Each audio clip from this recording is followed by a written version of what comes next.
नमस्कार। तो आज हम सब मिलकर भारत के राष्ट्रीय आंदोलन के एक बहुत ही महत्वपूर्ण मोड़ को समझने वाले हैं। देखिए, 1857 की क्रांति ने ब्रिटिश शासन की नींव तो हिला दी थी और बस उसी के बाद जो माहौल बना, उसी में जन्म हुआ एक ऐसी संस्था का जिसने भारत का भविष्य ही बदल दिया, भारतीय राष्ट्रीय कांग्रेस। बिल्कुल। लेकिन सबसे बड़ा सवाल तो यही उठता है कि उस इतनी बड़ी क्रांति के ठीक 28 साल बाद आखिर ऐसी क्या जरूरत आन पड़ी कि कांग्रेस जैसी एक ऑल इंडिया संस्था बनानी पड़ी।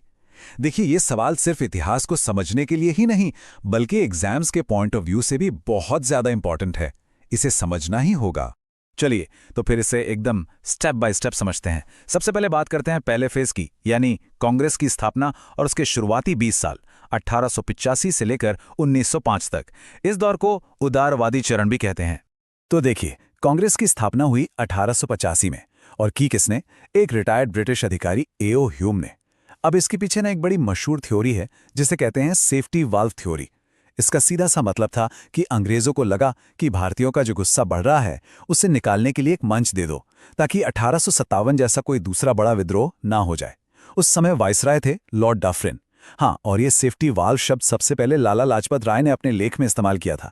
ये एक बहुत जरूरी फैक्ट है, खासकर एमसीक्यूज के लिए। इससे बिल्कुल याद रखिएगा। अच्छा, कांग्रेस का जो पहला अधिवेशन हुआ वो बंबई के गोकुलदास तेजपाल संस्कृत कॉलेज में हुआ था। इसके अध्यक्ष थे व्योमेश चंद्र बनर्जी और इसमें कुल 72 सदस्यों ने हिस्सा लिया। वैसे एक मजेदार बात यह है कि पहले ये पुणे में होना था, लेकिन वहां प्लेग फैल गया तो जगह बदलनी पड़ी।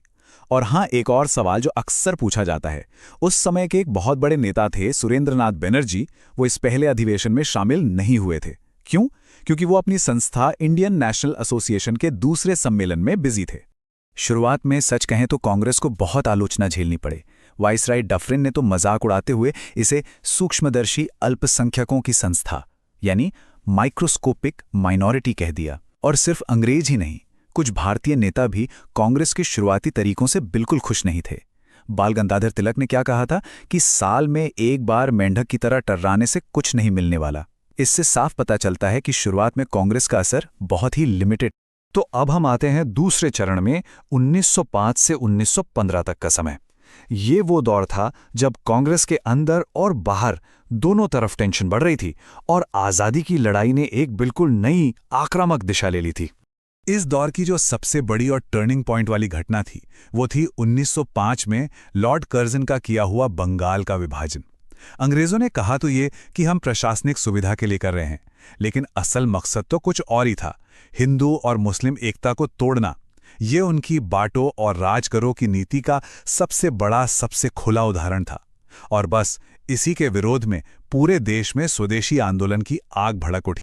बंगाल विभाजन के बाद हुआ ये कि कांग्रेस के नेताओं में मतभेद इतने बढ़ गए कि 1907 के सूरत अधिवेशन में कांग्रेस दो गुटों में पड़ गई। पहला था नरम दल, जो अब भी पिटीशन और प्रार्थनाओं में यकीन रखते थे, और दूसरा था गरम दल, जो कहते थे कि नहीं, अब बहिष्कार और स्वराज के लिए सीधी लड़ाई लड़नी होगी। गरम दल के मुख्य नेताओं को याद रखने का एक बहुत आसान तरीका है, लाल बाल पाल, मतलब लाला लाजपत राय, बाल गंगाधर तिलक और विपिन चंद्र पाल।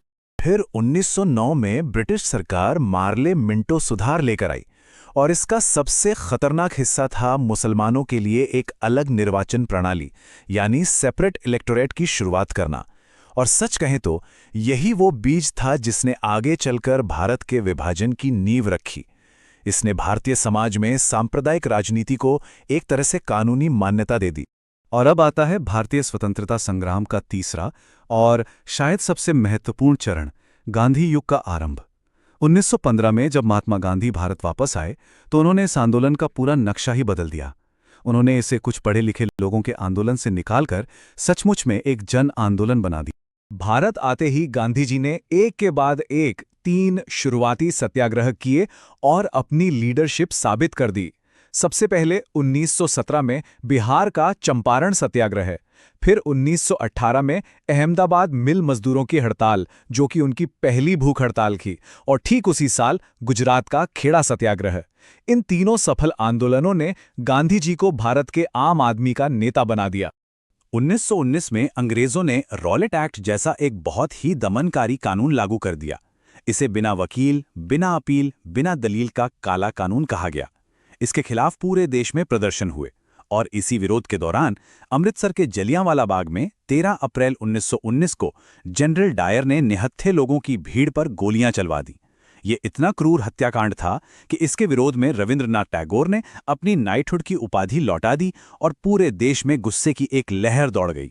जलियांवाला बाग के बाद गांधी जी ने असहयोग आंदोलन शुरू किया, लेकिन 1922 में उत्तर प्रदेश के चौरी चौरा में एक गुस्साई भीड़ ने पुलिस थाने में आग लगा दी, जिसमें 22 पुलिसकर्मी मारे गए।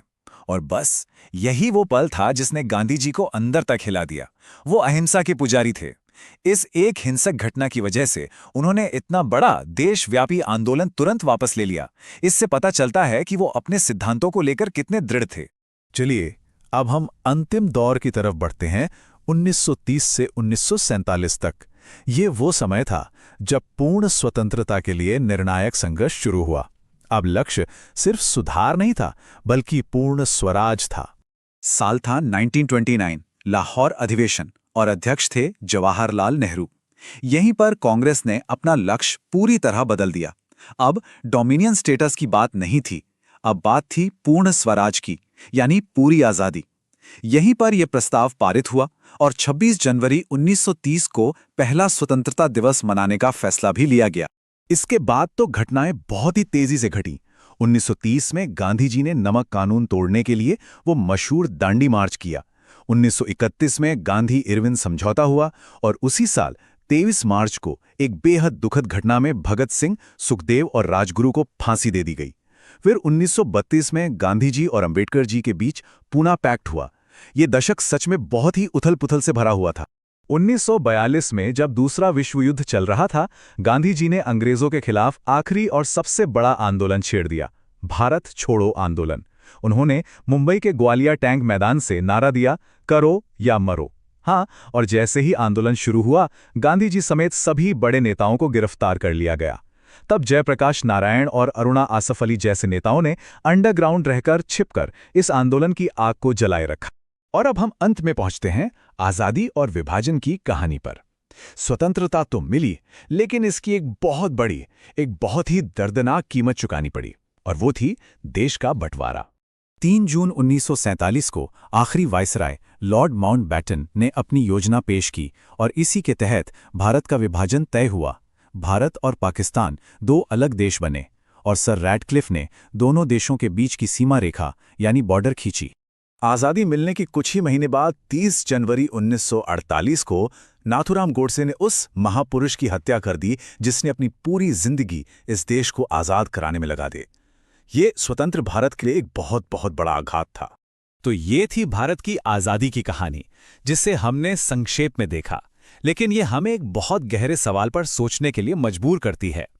क्या राजनीतिक स्वतंत्रता मिलने के साथ ही आज़ादी का संघर्ष खत्म हो गया था, या फिर एक राष्ट्र को बनाने का, उसे गढ़ने का असली संघर्ष तो असल में वहां से शुरू हुआ था? इस पर विचार जरूर कीजिएगा।